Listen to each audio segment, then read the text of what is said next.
ایک پاکستانی سنائپر کی دشمن کے علاقے میں کامیاب آپریشن کی سچی داستان۔ کہانی کی طرف بڑھنے سے پہلے آپ سے گزارش ہے کہ اگر آپ ہمارے چینل پر نئے ہیں تو ہمارے چینل کو سبسکرائب کیجئے، ہماری اس ویڈیو کو لائک کرتے ہوئے بیل آئیکن دبانا ضرور یاد رکھیے گا تاکہ ہماری نئے آنے والی ویڈیوز کا نوٹیفیکیشن آپ کو بر وقت مل سکے۔ تو چلیے چلتے ہیں آج کی کہانی کی طرف۔ اس دو شاخے پر بیٹھے مجھے 12 گھنٹے ہونے کو تھے۔ میں بس اپنے ہاتھ پاؤں کو محدود حرکت دے کر اپنے اعضاء کو سن ہونے سے بچا سکتا تھا۔ اس سے زیادہ حرکت کرنے کی عیاشی میری قسمت میں نہیں تھی، لیکن یہ سب میرے لیے اتنا زیادہ بھی مشکل نہیں تھا کہ مجھے اپنے فرض سے باز رکھ سکتا۔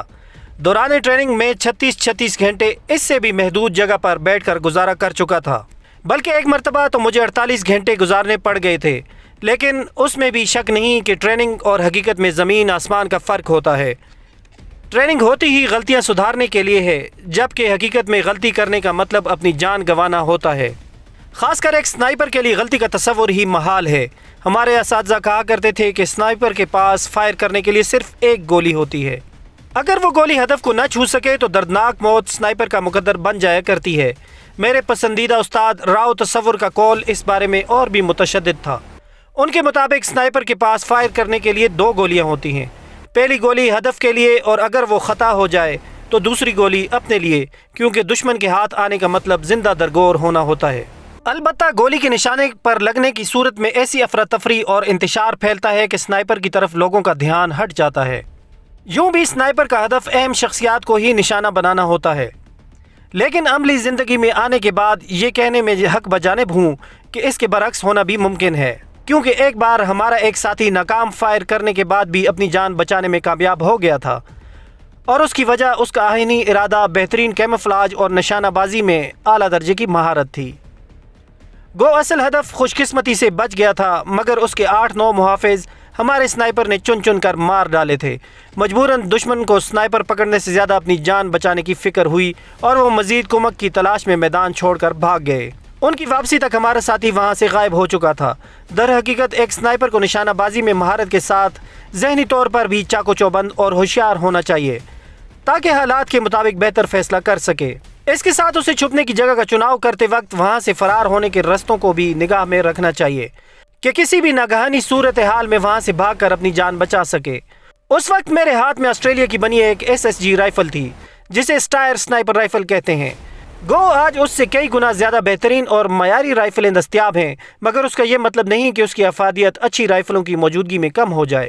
اس سے 800 گز تک کسی آدمی کو آسانی سے نشانہ بنایا جا سکتا ہے۔ اس کی میگزین میں 5 گولیوں کی گنجائش ہوتی ہے، لیکن ہر بار فائر کرنے کے بعد رائفل دوبارہ کاک کرنا پڑتی ہے۔ اس وقت میں نے جس جگہ کا انتخاب کیا تھا وہاں سے ہدف کا فاصلہ 700 گز بنتا تھا۔ سبز رنگ کی مناسبت سے میں نے اپنے لباس کے اوپر سبز رنگ کا گلی سوٹ پہنا ہوا تھا۔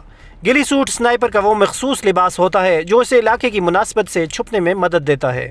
صحرائی علاقے میں ریتلے رنگ کا گلی سوٹ جو خشک جھاڑیوں سے میل کھائے، بنجر اور خشک علاقے میں مٹیالے رنگ کا گلی سوٹ، مکمل برفیلے علاقے میں سفید رنگ کا گلی سوٹ اور سرسبز علاقے میں گہرے سبز رنگ کا گلی سوٹ سنائپر کو چھپنے میں مدد دیتا ہے۔ یوں بھی سنائپنگ میں چھپنے کی اہمیت اتنی ہی اہم ہے جتنی ہدف کو نشانہ بنانے کی، کیونکہ خود کو چھپا کر ہی ایک سنائپر ہدف تک رسائی حاصل کر سکتا ہے۔ روانہ ہونے سے پہلے ہی سنائپر نے منصوبہ بندی کی ہوتی ہے کہ وہ کس قسم کا گلی سوٹ ساتھ لے کر جائے گا۔ بعض اوقات اسے منصوبے کے مطابق چھپنے کی جگہ نظر نہیں آتی۔ ایسی حالت میں وہ وقتی طور پر گھاس پھوس، درختوں کے پتوں یا اپنے جسم کو کیچڑ میں لت پت کر کے علاقے کی مناسبت سے اپنا کیموفلاج کر لیتا ہے۔ میں نے پشت پر بندی پانی کی بوتل کے پلاسٹک پائپ کو منہ میں لے کر تھوڑا سا پانی پیا۔ موسم کافی خوشگوار تھا، ورنہ تو گرمی سنائپر کے لیے اذیت کا باعث بنتی ہے۔ اسی طرح پانی ختم ہونے کی صورت میں پیاس کی زیادتی بھی ایک مستقل عذاب کی صورت اختیار کر لیتی ہے۔ ٹیلیسکوپ سائٹ میں جھانک کر میں دائیں بائیں کے علاقے کو دیکھنے لگا۔ اطراف میں چھدرے چھدرے درخت پھیلے ہوئے تھے۔ میرے ہدف نے دائیں جانب سے نمودار ہونا تھا، مگر میں اس سمت کی دور تک نگرانی نہیں کر سکتا تھا کہ میں نے اپنی مچان بنانے کے لیے موڑ کے قریب جگہ کو پسند کیا تھا۔ وہاں سے موڑ تک کا فاصلہ قریباً 2 کلومیٹر بنتا تھا۔ میں نے آنکھیں بند کر کے ایک لہجے کے لیے 2 شاخے کے ساتھ سر ٹکا دیا۔ ہلکی سی غنودگی کا احساس ہوا اور میں سر جھٹک کر نیند کو بھگانے لگا۔ ذرا سی نیند بھی مجھے تکمیل مقصد سے غافل کر سکتی تھی۔ ٹریننگ کی ابتدا ہی میں ہمیں جوڑیوں کی صورت میں ہر کام کرنا سکھایا گیا تھا، کیونکہ سنائپر کا جوڑیوں کی صورت میں کام کرنا نہایت ہی مفید ہوتا ہے۔ اس مشن میں میرا ساتھی حوالدار صادق تھا،